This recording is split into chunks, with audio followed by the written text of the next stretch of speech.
Welcome to We Learn Virtual Learning Network. This is session number 18th of the study of society, and the chapter is State in Modern Societies. Topics to be covered are modern societies, political system in modern societies, elements of a political system, function, political processes, and basis of legitimacy. Modern societies, it can be defined as a comparatively high per capita income, high rate of literacy, urbanization and industrialization, considerable geographical and social mobility, extensive and penetrative mass communication, media, and widespread participation of the citizens in the social and political processes. The idea of modernization has a profound appeal in the developing countries of the world. Even traditional societies which are against modernization, modern times of consumption and modern technologies of agriculture have become popular in tribal societies as well. An important point to remember in the context of modernization is one cannot hold up modernization in one sector for a long time when other sectors are getting modernized, except at a great strain to the social system. So all the sectors have to be modernized. Political system in modern societies, the conventional approach to the study of politics was through the state. Politics in the sense is a set of activities centering in the state. According to Max Weber, a state is a human community which successfully claims within a given territory the monopoly of the legitimate use of physical force. So basically the physical force can be used and it has a legitimacy because it has the power of the state. A political system may be defined as a subsystem of the general social system. Unlike other subsystems in society, the political subsystem is characterized by the monopoly of coercive power over citizens and organizations, and it can therefore force a citizen to behave in the general good. So it can force a citizen to behave in the general good for the welfare of everyone. The possession of coercive power by an individual or group over the entire societies, the monopoly of power held by the state is in dispute, and voluntary organization poses a challenge to the arbitrary and monopolistic use of power by the state. A political system in this sense is a system with structures, functions and transactions which are directed towards the control of individuals and groups within an identifiable and independent social system. A modern political system is characterized by a high degree of differentiation, explicitness, and functional specificity of governmental and non-governmental structures. In modern political system, each of these subsystems plays its assigned role and acts as a mutually regulative mechanism. Elements of a political system, basically ideology, structure, function, process, and basis of legitimacy. Ideology is an integrated system of beliefs and symbols which have an appeal to the followers beyond their rational and objective meaning. It has the power to sway the sentiments of the followers. It's accepted as an article of faith by the followers, where the followers have faith in a particular way or in a particular belief and symbol. A political system in general and political parties within that system in particular may have their own ideologies which will define to the members the nation's or party's goals and means. Ideology may be based on political, economic, or religious sentiments or elements. Sometimes ethnic and cultural elements also may provide the basis for ideology. Democracy is a political ideology, communism is an economic ideology, and theocracy is a religious ideology. So an ideology like democracy will call for the welfare of all citizens. In a multi-religious society, it will also call for secularism. Communism is the best example of an ideology which extends to political and other fields. So basically, in a multi-religious society, it's basically called for the secularism. A characteristic feature of modern political process is the entry of non-political issues and factors into the political arena in a big way.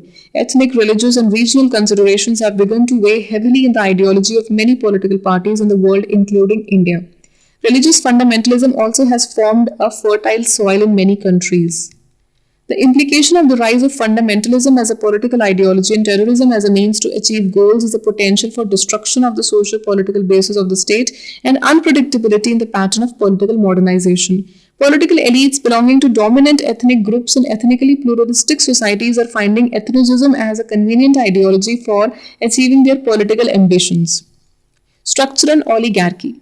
The political structure of society at any point of time will be influenced by prevailing dominant ideology, that is, the ideology of the rulers or ruling party. In turn, this will be influenced by the social structure, values, and stage of development of a society. Traditional social structure and authoritarian values go together, while modern social structure and democratic values go hand in hand, because the traditional social structure had an authoritarian character, had an authoritarian approach or outlook, while the modern social structure has a more democratic appeal and a more democratic character towards it. Depending upon the political culture and orientations of political elites, political structures have been divided into following categories: traditional oligarchies, totalitarian, modernizing oligarchies, tutelary democracies, and political democracies. Traditional oligarchies, this is usually monarchic and dynastic in form and is based on custom rather than any other constitution. The ruling elite and the bureaucracy are recruited on the basis of kinship or status. The goal of the ruler is stability and maintenance of the system. In its own interest, it may launch schemes of modernization like modernization of the army, bureaucracy, and may even launch welfare programs. But the primary aim continues to be the perpetuation of the dynastic rule, and wherein the monarchic rule can be maintained. Totalitarian oligarchies, there is a total penetration of the society by the polity. There is a high degree of concentration of power in the hands of the ruling elite and a high tempo of social mobilization. The Chinese regime is a good example of this type of oligarchy, wherein the concentration of power is there only in the hands of ruling elite and a high social mobilization is there. Modernizing oligarchies, these are characterized by the concentration of political functions in a ruling clique and in the bureaucracy. There is an absence of competitive political parties. So there are no political parties and there is no opposition as well. Associations and interest groups exist with limited activity only. The media are controlled by the government. Generally, the ruling elite is committed to development and modernization. So development and modernization is the goal of the ruling elite, but the media is also controlled by the government. Tutelary democracies, the dominant characteristic of this system is that it has accepted the formal norms of democracy, that is, universal suffrage, freedom of association and speech, and the structural forms of democracy. The legislature tends to be relatively powerless and the judiciary is not always free from interference. The executive wants to establish democracy only piecemeal. So only the characteristic of this system has accepted the universal suffrage, freedom of association of speech, and structural forms of democracy wherein the judiciary also has interference, legislature is also powerless, and also peaceful changes are the norms. Political democracies. Political parties and media are free and competitive. There are autonomous interest groups and pressure groups. It's only in political democracies that the three organs of the state, the executive, legislature, and judiciary, have autonomy, and political parties and the media are relatively free and competitive. So basically, these three organs of the state are autonomous, are free, and media is also free from any interference and is also competitive. Functions of the political system. Input functions: political socialization and recruitment, interest articulation, interest aggregation, political communication.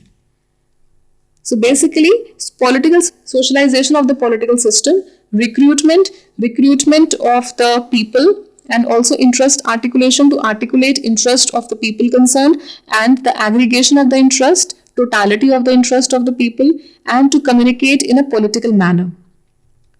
Functions of the political system. Output functions are rule making to make rules and laws, rule application to execute rules, and rule adjudication to also adjudicate the rules and laws.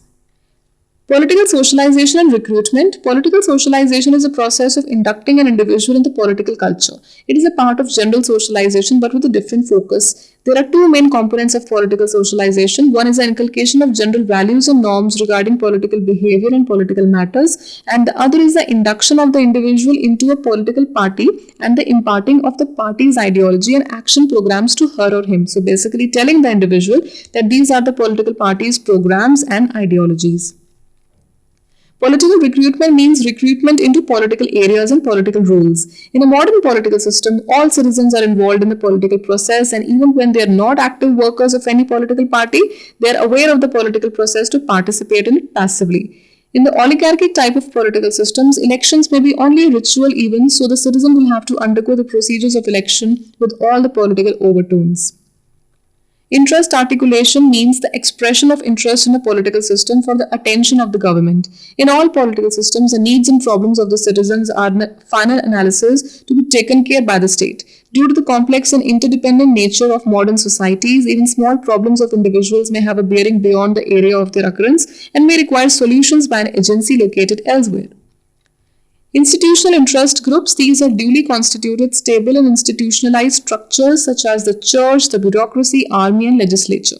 In many developing countries, the elite among the bureaucracy or army may espouse the cause of the underdog or the poor and the downtrodden.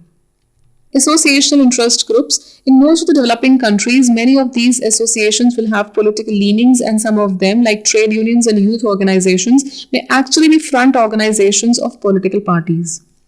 Non-association interest groups that are not formally established but are nonetheless important due to their caste or religious or family positions. An informal delegation may be formed to meet the official or minister concerned about some problems. It is possible in a formal or informal get-together the spokesman of a group could air its grievances before the official. Anomic interest groups are spontaneously formed and may be relatively unstable and short-lived, such as in a riot or demonstration. In this, we do not include the violent political demonstrations and show of strength at rallies or route marches of political parties.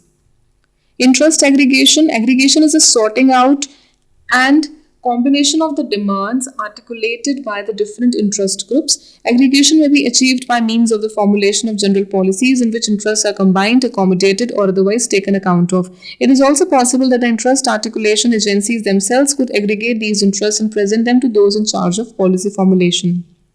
The aggregative functions could be performed by other systems within the polity. The institutions and associations could articulate their demands and put them in an organized form and present them to the political system. They even take up the demands of individuals and groups and incorporate them in their manifestos. In a political system where there is one dominant party and opposing small parties, interest aggregation is a difficult task.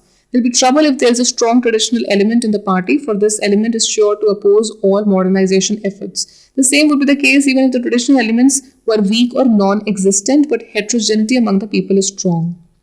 Political communication is the lifeblood of any social system. It is through communication that interpersonal and elite mass relationships are maintained. In a political system, this is equally important since all the political functions, socialization, recruitment, articulation, aggregation, and the entire rule-making, enforcement, and adjudication process rest on it. Information, which is an essential input in any rational action, is supplied through communication only. An autonomous, neutral, and thoroughly penetrative communication system is essential to the development and maintenance of an active and effective electorate and citizenship. This is possible only in a mature democracy. In the developing countries, the government will be controlling many of the means of communication, especially the electronic media. In the developing societies, opinion makers and elites assume great prominence in screening the available information and passing the desired one to the other followers. This is one reason where government seeks the support of the opinion leaders to help the family welfare programs. Political parties in developing countries have used the person-to-person communication reaching the rural masses who are illiterate and who are beyond the reach of the mass media. Government functions are rule making, rule application, and rule adjudication. The transactions that take place within a political system and between political systems may be called political processes. These include transactions between individuals and groups, the executive, political parties, communication media, and other agencies within a state. Depending on the type of political structure, these processes would differ. And the mass media, political parties will act with great freedom and could penetrate deep into the society. And a controlled or guided democracy, the freedom that exists under full democracies will not be available. The different agencies may be existing but will be controlled by and be subservient to the whims of the ruling elite or more often a single ruler. Use of coercive power is the distinguishing mark of the state. This means that the state possesses the power to coerce individuals and organizations under its jurisdiction to accept its authority and to impose all kinds of punishments, including imprisonment. The individuals and organizations will have to submit to the authority of the state. And according to Max Weber, there are three ways of legitimizing authority: traditional, charismatic, and regional, and legal, rational ways. Traditional authority is sanctioned by custom and practice, and the authority was there from the very beginning and nobody challenged it. The authority of the parents over children and of kings over subjects has rested on such claim. Charismatic authority is derived from charisma, the extraordinary power of some of the leaders to influence their followers. According to these followers, the leader possesses certain powers which will enable him or her to take them out of a critical situation or give them what they want. They consider the leader as their savior. Legal rational is the authority based on law. Who uses authority is duly appointed as per rules to the office concerned, and this entitles them to exercise all the authority vested in that office. The president or prime minister of a state who comes to power through the constitutionally established methods is the legitimate ruler of the country, and the subjects consider him or her to be legitimate ruler. Legitimacy. Modern political systems work on the basis of rational legal authority. All the parts within the system function on the basis of clearly established rules, and persons holding office are entitled to discharge all the functions assigned to them. Those affected by their action are legally bound to obey them. In the modern political system, there are instances of persons coming to power through revolutions or coup d'états. Such methods are not permitted by law, and the persons who come to office by using these methods are considered illegitimate rulers. These persons, therefore, are under increasing anxiety to legitimize their position. These are some of the questions. What's meant by a modern society, and describe briefly the major elements of a political system. You have to do it yourself. That's all. Thank you. Happy learning, relearning.